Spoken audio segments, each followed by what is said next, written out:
সকাল থেকেই আকাশের মুখটা ভার। যখন তখন মুষলধারায় বৃষ্টি হচ্ছে, আর তার সাথে হচ্ছে ঝড়ো হাওয়া আর মেঘের গর্জন। সুকান্ত সকাল থেকে বাড়িতে বসে আছে। তার আর সময় কিছুতেই কাটতে চাইছে না। আর কি করেই বা কাটবে? আজ যে রোববার, প্রতি রোববার নবীন খুড়ো তাদের কোনো না কোনো গল্প বলে শোনায়, আর আজও সেই রোববার।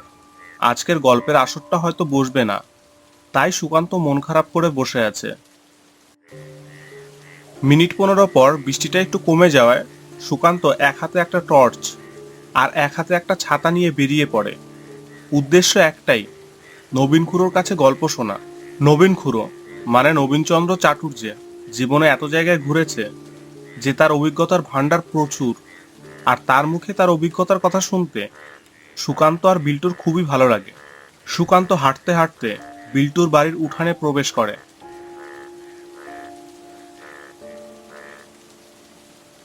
বিল্টু, ওই বিল্টু, কি রে, শুনতে পাচ্ছিস? বাইরে আয়। হ্যাঁ, দাঁড়া, আসছি। আমি তো ভেবেছিলাম তুই আজকে আর আসবি না, বাইরে যা বৃষ্টি পড়ছে। হ্যাঁ, বৃষ্টিটা একটু কমলো তাই বেরিয়ে পড়লাম। সপ্তাহে একদিনই তো রোববার, আর রোববারে নবীন খুড়োর গল্প না শুনলে রাতে ঘুমই আসতে চায় না। নে নে, এমনিতেই অনেক দেরি হয়ে গেছে, চল বেরিয়ে পড়ি। এরপর সুকান্ত আর বিল্টু রওনা দেয় কালুদার চায়ের দোকানের দিকে। ওখানেই প্রতি রোববার নবীন খুড়োর গল্পের আসর বসে। কিছুক্ষণের মধ্যেই সুকান্ত আর বিল্টু চলে আসে কালুদার চায়ের দোকানের দিকে। ওদের আসতে দেখে নবীন খুড়ো বলে ওঠে, তাই ঝড় বৃষ্টির মধ্যেও তোরা গল্প শুনতে চলে এসেছিস? তা না এসে উপায় আছে? তোমার গল্প না শুনলে যে আমাদের রাতে ঘুমিয়ে আসতে চায় না। আচ্ছা, তাই নাকি? তা দাঁড়িয়ে না থেকে ছাতাটা বন্ধ করে বস দেখি। কালু, ওদেরকে দুটো চা দে তো, আর সাথে আমাকেও দিস। হ্যাঁ হ্যাঁ, বসো, এখনই দিচ্ছি। গরম চায়ে চুমুক দিতে দিতে সুকান্ত বলে ওঠে, তা খুড়ো, আজকে কিসের গল্প বলবে? আজকে যা আবহাওয়া, তাতে ভূতের গল্প হলে এক্কেবারে জমে যেত। তা খুড়ো, কোনো ভূতুরে অভিজ্ঞতা আছে নাকি? তা আছে বই কি। তাহলে সেই অভিজ্ঞতার গল্পটাই শোনাও আজকে বরং। আচ্ছা। এরপর নবীন খুড়ো গরম চায়ে চুমুক দিতে দিতে গল্প বলতে শুরু করে। তোরা তো জানিস আমি কর্মসূত্রে কম জায়গায় যাইনি, তো সেবার আমার পোস্টিং পড়লো ধানবাদ। তোরা হয়তো নাম শুনে থাকবি। সুকান্ত আর বিল্টু ঘাড় নেড়ে সম্মতি জানালো। নবীন খুড়ো আবার বলতে শুরু করলো, ধানবাদের একটা জুট মিলে ম্যানেজার পদে আমি গেছিলাম। নতুন জায়গা, আর পরিবেশটাও বেশ গ্রাম্য।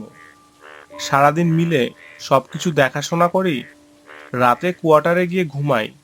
এটাই ছিল আমার প্রতিদিনের রুটিন। এভাবে মাস ছয়েক বেশ ভালোই কাটলো।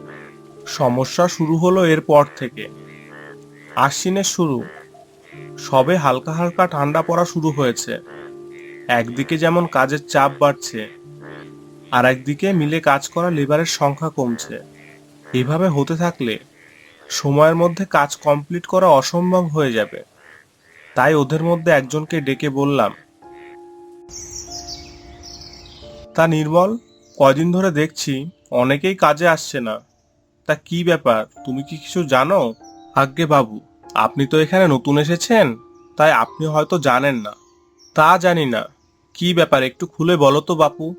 আজ্ঞে বাবু, আমাদের মিলে যারা কাজ করে তাদের মধ্যে অনেকেই আসে পলাশপুর গ্রাম থেকে। গরমের সময় সবাই আসে, কিন্তু বাবু, যখনই ঠান্ডার সময় আসে তখনই আর পলাশপুর গ্রাম থেকে কেউই আসতে চায় না। তা কেন? ওদের কি গরম জামা কাপড় নেই কোনো? আজ্ঞে বাবু, এটা নিয়ে ঠাট্টা করবেন না। ঠান্ডার সময় ওরা আসে না কারণ বাবু, আমাদের মিল বন্ধ হয় 5টার সময়। গরমের সময় সন্ধ্যা লাগতে লাগতে 7টা বেজে যায়, কিন্তু ঠান্ডার সময় তো 5টার পরই সন্ধ্যা নেমে আসে। আর পলাশপুর যাওয়ার যে রাস্তা, ওখানে একটা জঙ্গল আছে বাবু, আর জঙ্গলের পাশে আছে একটা কব্রস্থান। রাতের বেলা কেউই ওই মুখো হয় না বাবু। ওই কব্রস্থানের নামে লোকমুখে অনেক কিছু শোনা যায় বাবু, তাই ভয়ে কেউ আসতে চায় না। আচ্ছা, এই কথা। ভূতের ভয়ে কেউ কাজে আসছে না? এই বিজ্ঞানের যুগে এসেও ভূতের ভয়? নির্মল, ভূত বলতে কিচ্ছু হয় না এই পৃথিবীতে। না বাবু, ভূত আছে। তুমি কি করে জানলে? তুমি কি কোনোদিনও দেখেছো? না বাবু, আমি কোনোদিনও দেখিনি, তবে বাপ ঠাকুরদার কাছে অনেক গল্প শুনেছি। ভূত আছে বাবু? তাহলে আমি রাত বিরেতে কত শ্মশান কত জঙ্গলে ঘুরে আসলাম, আমি দেখিনি কেন? সব গুজব নির্মল, সবই গুজব। তাহলে কি পৃথিবীতে যারা ভূত বিশ্বাস করে সবাই কি ভুল? আপনি দেখেননি বলে আপনি এটা বলতে পারেন না যে সবাই ভুল।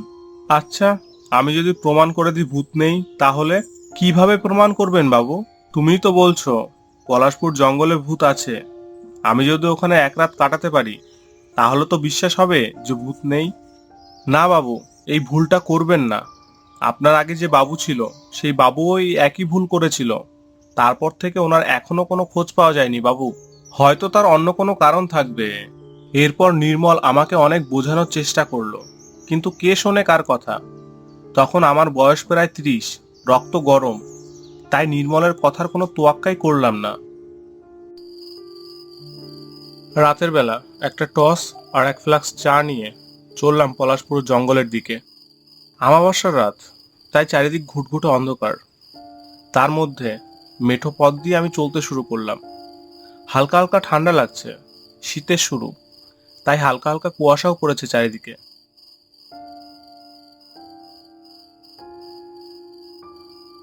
মাইল দেড়েক হাঁটার পর একটা জঙ্গলের রাস্তায় প্রবেশ করলাম।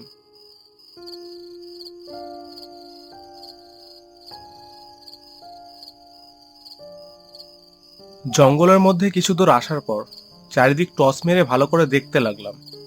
দূরে রাস্তার একদিকে কিছু কবর চোখে পড়ল। আর একটু ভালো করে দেখতে চোখে পড়ল একটা কবর, যার মাটিটা এখনো ভালো মতো শোকায়নি। হয়তো বেশি দিনের পুরনো না, এটা 2-1 দিনের মধ্যেই দেয়া হয়েছে হয়তো। কিছুক্ষণ এদিক ওদিক পায়চারি করতে লাগলাম, কিন্তু যার জন্য আসা তাকেই তো দেখতে পাচ্ছি না। ভূতের ভুয়ো তো নেই, সবই গাঁজাখড়ি গল্প। কিছুক্ষণ এদিক ওদিক পায়চারি করে অবশেষে এক জায়গায় একটু দাঁড়ালাম। তারপর ফ্লাক্স থেকে 1 কাপ চা ঢেলে চা খেতে লাগলাম।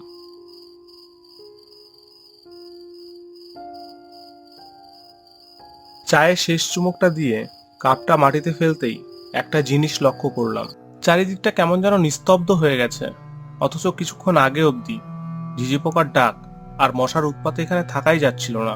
হঠাৎ এই রূপ পরিবর্তনে আমার একটু অস্বস্তি বোধ হতে লাগলো। অস্বস্তি বোধটা কাটানোর জন্য ঠিক করলাম চারিদিকটা আর একবার ঘুরে দেখি। চারিদিকটা ঘুরে দেখার জন্য যখনই এগোতে যাব তখনই কে যেন ফিসফিস করে বলে উঠলো, পালিয়ে যা, পালিয়ে যা এখান থেকে। কে কে ওখানে? সামনে তাকাতেই দেখলাম অন্ধকারে আমার সামনে একটা আবছায়া দাঁড়িয়ে আছে। আমাবস্যার রাত, চারিদিকে ঘুটঘুটে অন্ধকার, তাই তার মধ্যে আবছায়াটাকে ভালো মতো দেখা যাচ্ছিল না। তাই টর্চ জ্বালিয়ে আবছায়াটার দিকে মারতে যাব, তখনই সেই আবছায়াটা বলে উঠল, ওই আলো আমার এই সূক্ষ্ম শরীর সহ্য করতে পারবে না, তুমি ওই আলো বেরো না আমার দিকে। এতক্ষণে আমার কেমন যেন ভয় ভয় করতে লাগলো। আমি ভয়ে ভয়ে বললাম, কে কে তুমি? পালিয়ে যাও, পালিয়ে যাও এখান থেকে, বাঁচতে চাইলে পালিয়ে যাও এখান থেকে। ওর আসার সময় হয়ে গেছে, ও যদি আসে তাহলে আমার যা অবস্থা হয়েছে তোমারও তাই অবস্থা হবে। সময় থাকতে পালিয়ে যাও এখান থেকে। এতক্ষণে ভয়ে আমার শরীর রীতিমতো ঘেমে গেছে। কি করব সেটা বুঝে উঠতে পারছি না।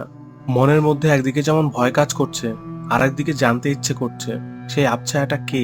ভয়ে ভয়ে সে আবছায়াটার দিকে টর্চের আলো ফেললাম। কি ভয়ানক সেই দৃশ্য!